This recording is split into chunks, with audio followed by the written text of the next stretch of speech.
of the well? Instability. I mean, how does instability reduce the pressure? Let's give more chance to other people. So see, okay, Hani, Muhammad Mansour. Yes, because this is because of having low velocity, and the density is like the dominant of this behavior. Once we have more Q, more velocity, so the friction will be the most dominant, and we have that Excellent, straight excellent, line. Excellent. But I need more. So you mentioned very important elements here. You mentioned velocity is small, and then you said that density is the most dominant. But I'm still waiting for why this happens. You're right. But why the density is dominant now, and then why at this point here the pressure is less than this point? So yes, Sir, can I try? Velocity is low. Yeah. Can I try? Yeah, try please. I think because at the beginning the well is closed, so there is no more pressure and the rate is going down. No, you're talking about the pressure transient concept. No, we're assuming. I think you're pointing to liquid holdup, maybe. No. Can I try this one, Ahmed? Go ahead, please. Okay. On the beginning, we are talking about the static pressure when the well is closing. So the BWH will be the highest level. Then when we start to flow the well, the flowing pressure will be affected by the drop on the wellhead pressure at surface, while the friction is very minimum. So for this reason, it's decline little bit until we have the drop between the reservoir and the flowing, and then start to build up until we reach the flow to the surface. So for the sake of time, because we need also to demonstrate PipeSim, I'll give it. And so the best answer I heard is from Mohammed Mansour. What happens is that in the beginning, the velocity of the flow is small. Why? Because flow rate is low, the tubing size is large enough. So in this area, in this region, also this is also I think what Mr. Hani has mentioned also, it's called unstable flow. What is the characteristic of unstable flow? When the velocity is not high enough, we call it the well is not loaded enough. So what will happen is that the gas will segregate more in the wellbore. The liquid doesn't have enough energy to flow steadily with the gas. Because the velocity is low, right? The oil is heavy, and it requires certain velocity to gain kinetic energy so that it will flow steadily to the surface. When the velocity is not enough, the liquid, the oil doesn't have this enough energy, and that's why there will be more gas coming from the reservoir will climb in the wellbore and fill the wellbore, and that's why the density will become less. So that's why, and again, the rest of the gentlemen mentioned that they said that during the beginning, all right, it is density dominant, meaning the density will become less. Because if I compare the gas fraction in this, when the well is closed, it will be less than this point here. Because what we're doing right now in this point here is that well is not loaded yet, it is not stable yet. So we're inviting more gas. The gas will become more in the wellbore until we increase the choke a little bit more. Then there will be more oil coming from the reservoir. Then the well is loaded. Then from this point upwards, it's going to become the delta P is the main dominant for the outflow curve. Okay. Now we're passing a lot of time, so let's continue. So now, considering this equation here, what are the factors affecting the VLP curve? We know that the wellhead is affecting the VLP curve from this equation here. The inside diameter, the roughness, the density, GOR, water cut, API, the well depth, and the artificial lift if we have artificial lift. Okay. So now, for higher water cut, now you need to think a little bit. For higher water cut, we notice that the VLP curve will go up. Why is that? Higher water cut, VLP curve will go up. Why?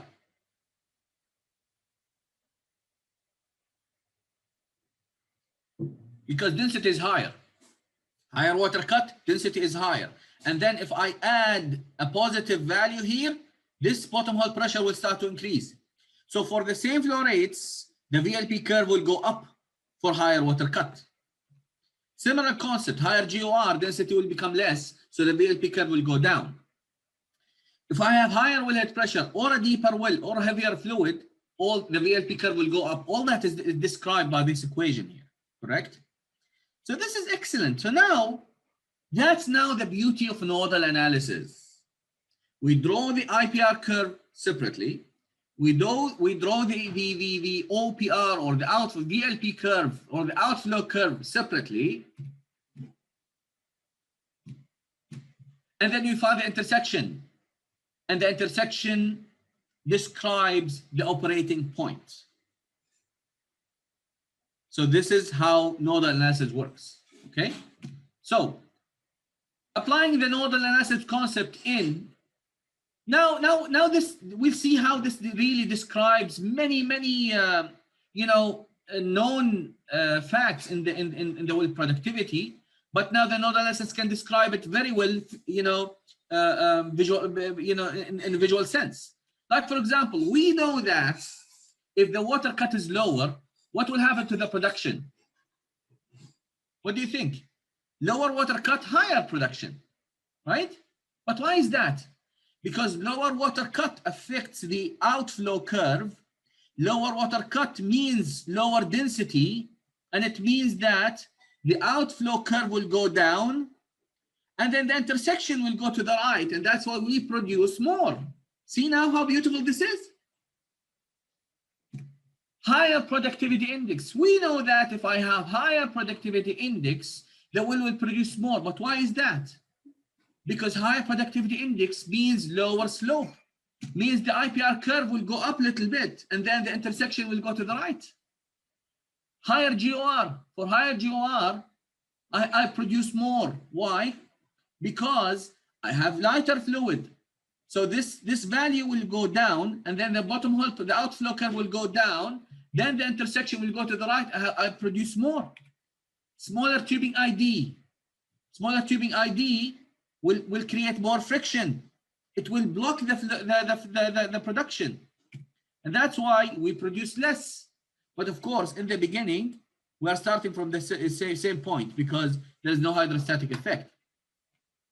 Deeper well, for the same conditions, same reservoir pressure, same wellhead pressure, same fluid, if the well is deeper, we are going to produce less. Why? Because rho GH is higher due to H. And then the outflow curve will go up, and then the intersection will go to the left. Higher reservoir pressure, we produce more. Why? The IPR curve goes up, intersection goes to the right. See how beautiful this is? For higher wellhead pressure, I am choking the well. The production will go down. Why? Because the outflow curve will go up due to the wellhead pressure, and then the intersection will go to the left. This is why nodal analysis is very powerful. Okay? So now, a plot of P versus Q, sorry for this plot, gives you the production. And then you just skip this quickly because I need to go to PipeSim now. How far can we increase the tubing size? So I mentioned that the tubing size can affect the production, but it's very important that as I increase the diameter, the outflow curve will start doing something like this. And then once at one point, okay, the intersection will happen on the left-hand side of the VLP curve. And this is what we call the unstable condition. We don't want that. And that's why it's not always nice to start increasing the tubing size. There has to be an optimum tubing size, all right, beyond which there will be no enough velocity for the oil to go up. Optimum horizontal length, again, there will be a point where as you increase, for example, the horizontal length, you will gain more and more, but until one point, it becomes really not very useful. And then finally, application of nodal analysis. So you can use it for selecting tubing and flow line size, sizing chokes, surface chokes, subsurface safety valve, artificial lift design, completion design, etc., etc. And with that, let's go now to PipeSim. I know that you know, this session is for about PipeSim, but I felt I really needed to go to this you know, introduction before going to PipeSim. Is there any question before we fire up PipeSim?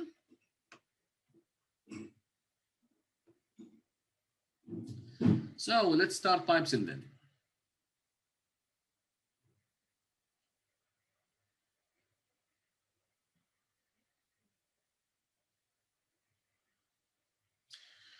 So this is PipeSim interface, okay? So when you open PipeSim, you can have either network perspective or well perspective. For well perspective, we can go create a well-centric workspace, all right? Now, I need to indicate that if you go to help, right? If you go to help and then you go to case studies, you will find a lot of ready-made case studies that you can look into, right? And have an understanding of about different, you know, examples of models. So I have well models here, and if I click on double click on well models, I can see that I have a lot of examples for wells, right? So let us start with the simplest one, or I'm going to, you know what, I'm going to build you know, a well model with you, okay? And then we can look into the examples later on. So I'm going to say now, I'm going to say new well, right? So this is what will happen when you start to build a new PipeSim case. In PipeSim, we have 3 tabs here. We have home for the tasks, we have insert, and we have format, okay? Insert, where you can actually add equipment to your well, right? This is interactive, and so that you can drag and drop directly, and then you follow these tabs from left to right while you're building your well model, okay? So now let us start by saying general. I can call this name, this is my first well, okay? Now here I can define whether the well type is production or injection, all right? And now if there is a check valve, I can put check valve here, and I can add comments, okay? So this is not necessary, this is just optional. So now let us start by adding casings, okay? So I'm gonna add my first casing here, okay? So this casing is assumed to, by default, it goes to 10,000, okay? And I can, of course, change that by going to the tubular. Now, as you can see here, I have the casing and liner, and I have tubing. I have not added any tubing yet. So let's assume that I have one casing that goes all the way up to, let's say, 1,000. And then I'm going to add another casing that goes to, let's say, 5,000. And then a third casing that goes up to 7,000. And then this is my, so this is my last casing. And then I'm going to add a liner. So what is the liner? The liner is And